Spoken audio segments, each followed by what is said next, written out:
दीपावली की तैयारी में लोग अपने घर की सफाई करते। ये तो बढ़िया है ही, cleanliness is next to godliness. किंतु अपने हृदय की सफाई कौन करता? वास्तविक दीपावली तो तब मानी जाए जब हम सोचें कि अंदर जो काम, क्रोध, लोभ, मोह आदि कूड़ा करकट है, इनके सफाई के लक्ष्य को हम अग्रसर रखें। हम लोग दीपावली के मनाने में भगवान राम को तो भुला ही दिए और बस ऐश करना, मजे करना, इसी को उत्सव मान लिए।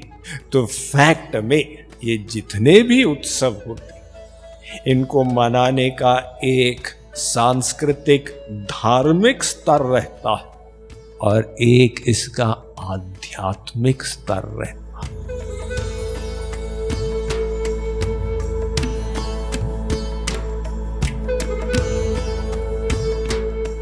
आज से कई वर्ष पूर्व त्रेता युग में भगवान राम जब 14 वर्ष के लिए वनवास में गए थे, उनके वियोग में सब अवधवासी शोक के समुद्र में डूब गए थे।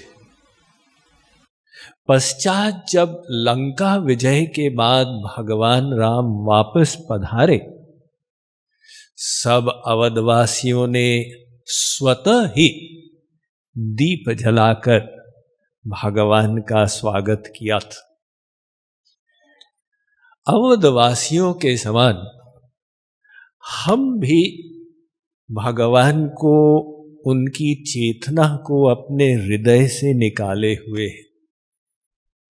अंतर इतना है कि अवधवासी उसके प्रति सजग थे, जानकार थे, और मनुष्य अधिकतर जानता ही नहीं अपने भगवत विमुख अवस्था को।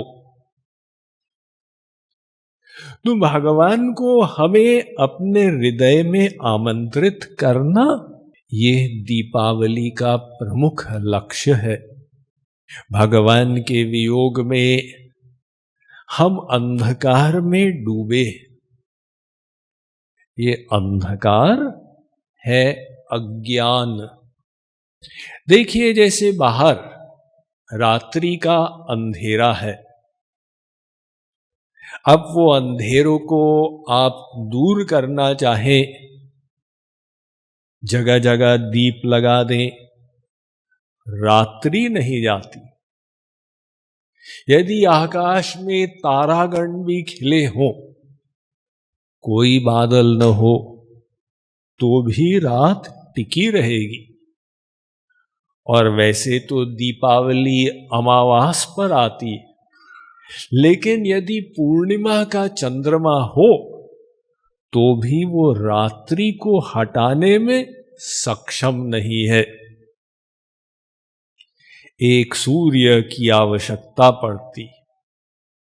राकापति षोडश उवहि तारागण समुदाय सकल गिरिन्ह धवलाय रवि बिनु रात न जाय। बिना सूर्य के रात्रि नहीं जाती, और एक सूर्य आया कि रात्रि वहां से भागी।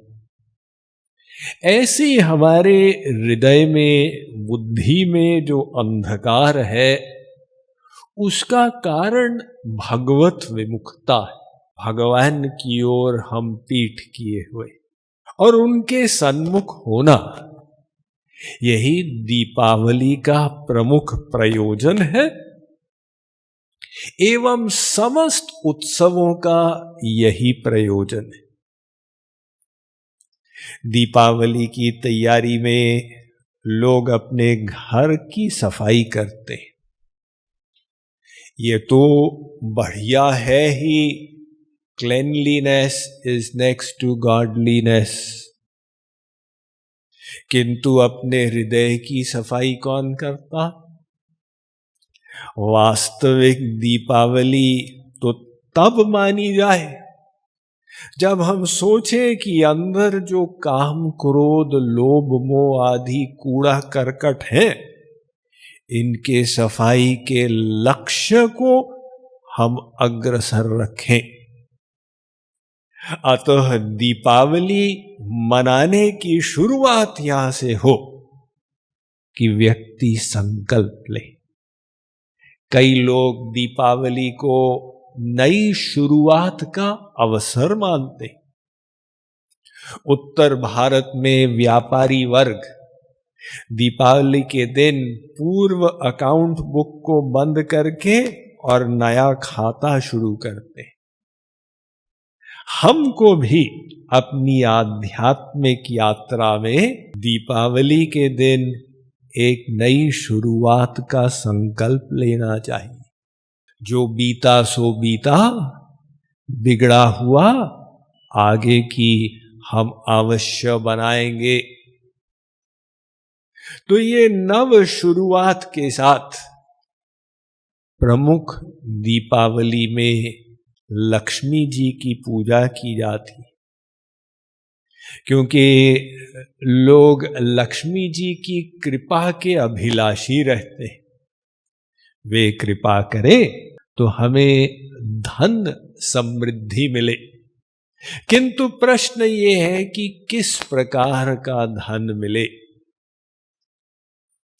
ऐसा धन जो एक दिन सब छूट जाएगा, जो कोर्ट केसेस में गवा दिया जाएगा, डॉक्टर की फीस में व्यर्थ चला जाएगा, या ऐसा धन जो जन्म जन्मांतर के लिए हमें माला माल कर देगा। वो धन महापुरुषों का प्रेम धन, ये महाधन भगवान की भक्ति।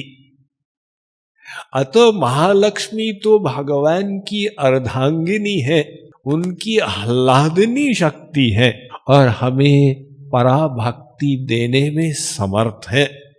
किंतु जीव उसकी इच्छा बनाए और फिर तीव्र इच्छा के साथ मां लक्ष्मी को पुकारे, तो हम उस धन से समृद्ध होने का लक्ष्य बनाए। दक्षिण भारत में दीपावली मनाने का एक अलग प्रयोजन होता है। इसे नरक आसुर चतुर्दशी भी बोलते हैं। उसके साथ पुराणों की कथा जुड़ी हुई है कि भूदेवी का पुत्र था एक प्रचंड राक्षस नरकासुर। तो उसने खूब तबाही मचाई हुई थी और श्री कृष्ण रणभूमि में उससे मिले। किंतु दैववश नरकासुर ने श्री कृष्ण को मूर्छित कर दिया।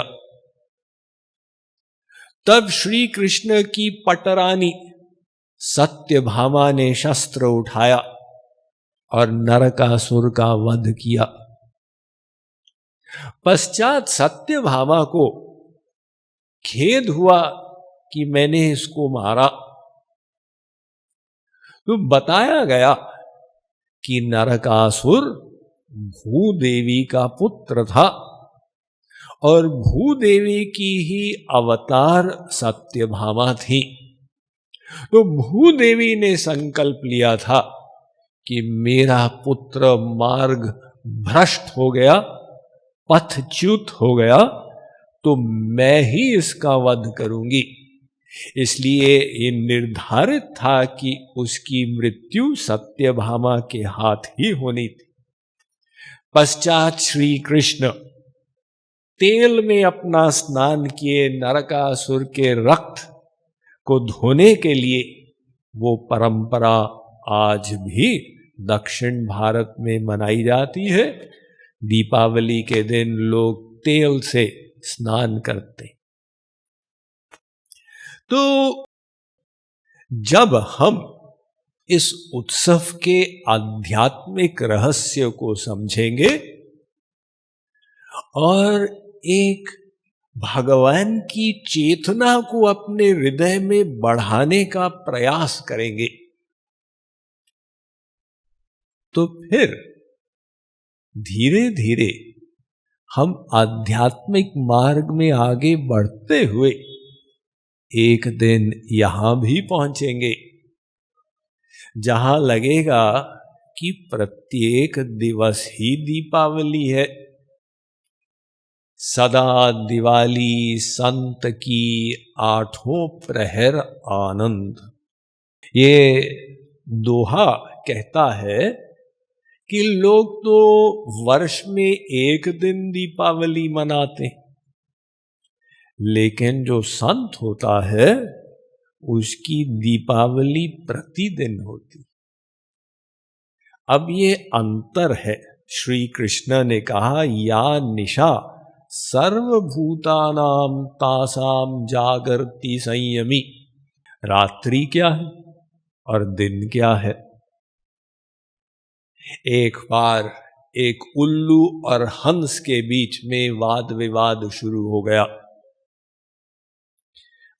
उल्लू ने कहा ये रात्रि है, हंस ने कहा कि मध्याह्न के सूर्य का प्रकाश है और तुझे रात्रि दिख रही। उल्लू ने कहा कि तुझे ठीक ठीक दिखता नहीं है हंस महोदय। तो उल्लू ने हंस का हाथ पकड़ा, उसकी टांग पकड़ी और उसको सघन वन में खींचने लगा। हंस ने कहा कहां ले जा रहे हो? उल्लू ने कहा तुम्हारे दिमाग में कुछ गड़बड़ी है, मैं उसको ठीक कराने की व्यवस्था कर रहा हूं। अब सघन वन में प्रवेश किए तो वहां भी पहाड़ी के एक गुफा में ले गया उल्लू हंस को। वहां 30-40 और उल्लू थे। उन्होंने कहा भैया ये कैसे प्राणी को खींच के लाए हो? उल्लू ने कहा देखो इसका दिमाग कैसा गड़बड़ है, ये घोषित कर रहा है कि इस समय दिन है। सारे के सारे उल्लू हंसने लग गए। सब ने कहा मारो इसको। तो वो आए हंस को मारने के लिए। हंस वहां से भागा उड़ते हुए और विचार करने लगा कि लोगों की दृष्टि कैसी होती है। जो सबको दिन दिखता है वो उल्लू को रात दिखती है। ऐसे ही श्री कृष्ण ने कहा कि जो सब जीव कहते हैं रात्रि है, संत कहता है वो दिन है। और जो संत कहता है रात्रि है, सब लोग कहते हैं ये दिन है। अब लोग कहें कि भाई श्री कृष्ण ने ये जो रहस्यात्मक श्लोक कहा इसका तात्पर्य क्या था? एक बार बहुत 30 साल पुरानी बात है, महाराष्ट्र में हमारा प्रवचन चल रहा था। तो छोटा सा शहर था। एक बाबा जी के अनुयायी आए हमारे पास। उनने कहा स्वामी जी हमारे गुरु जी बगल में रहते हैं, आप आके उनके दर्शन कीजिए। मैंने कहा जरूर, महात्मा के दर्शन हम करेंगे। उनका शुभ नाम क्या है? उनके शिष्यों ने कहा उनका नाम है खड़े श्री बाबा। ने कहा खड़े श्री बाबा कैसा नाम है? ने कहा वो पिछले 24 साल से खड़े हुए, बैठते ही नहीं। वाह ये तो कमाल ही हो गया। लक्ष्मण जी तो 14 वर्ष सोए नहीं थे और ये 24 साल से बैठे ही नहीं। जरूर इनके दर्शन करने होंगे। अब उनके शिष्यों के साथ मैं गया उनके आश्रम, तो खड़े श्री बाबा फैक्ट में खड़े हुए थे। लेकिन अब 24 साल से कोई खड़ा रहेगा तो उसके टांगों में कैसे रक्त जमा हो जाएगा। इसलिए खड़े श्री बाबा ने एक रस्सी बांधी हुई थी, उससे लटके हुए थे। मैंने कहा बाबा जी आप ये तपस्या क्यों कर रहे हैं? ने कहा स्वामी जी गीता में श्री कृष्ण ने कहा या निशा सर्वभूतानां तासाम जागर्ति संयमी, जो संत होता है उसके लिए रात भी दिन रहता है। ने कहा देखो तुमने तो श्री कृष्ण की वाणी का बंटा ढार कर दिया। श्री कृष्ण का मतलब ये था कि संसारी व्यक्ति भोग विलास को दिन मानता और बुद्धिमान पुरुष उसको रात्रि मानता। ये तो माया जाल में फंसाने का एक उपाय है। और वो तपस्या जो हमें माया से मुक्त करे, संत उसको दिन मानता है। संसारी व्यक्ति कहता है ये तो बहुत खराब चीज है। ये दृष्टि का भेद हो जाता है। तो इसी प्रकार से लोग दीपावली के आध्यात्मिक रहस्य को नहीं समझने के कारण उसको विभिन्न प्रकार से मनाते।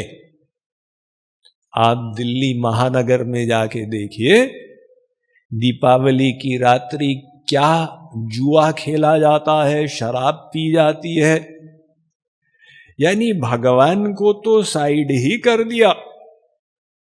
जैसे ईसाई लोगों ने क्रिसमस में से क्राइस्ट को निकाल दिया और एक्समस कर दिया, ऐसे ही हम लोग भी दीपावली के मनाने में भगवान राम को तो भुला ही दिए और बस ऐश करना, मजे करना, इसी को उत्सव मान लिए। तो फैक्ट में ये जितने भी उत्सव होते, इनको मनाने का एक सांस्कृतिक धार्मिक स्तर रहता है कि आपने लक्ष्मी जी की पूजा की, कुबेर की पूजा की, रीति रिवाज का पालन किया, और एक इसका आध्यात्मिक स्तर रहता। आध्यात्मिक स्तर तो दीपावली का यही है, असतो मा सद्गमय। ये प्रार्थना है, हे भगवान हमें असत से सत की ओर ले चलिए। तमसो मा ज्योतिर्गमय, मोह रूपी अंधकार से ज्ञान रूपी प्रकाश की ओर ले चलिए। मृत्योर्मा अमृतम गमय, हम जो मृत्युशील जीव हैं हमें अमरत्व की ओर ले चलिए। ओम शांति शांति शांति, सर्वत्र शांति हो, ऐसी हम आशा करते। तो दीपावली में हम भगवान राम को अपने हृदय में पुनः आमंत्रित करें, उनको स्थापित करें एवं उनकी प्रेम की वृद्धि का हम प्रयास करें, तब फिर हमारा दीपावली मनाना सार्थक होगा। सियावर रामचंद्र की, दीपावली महोत्सव की।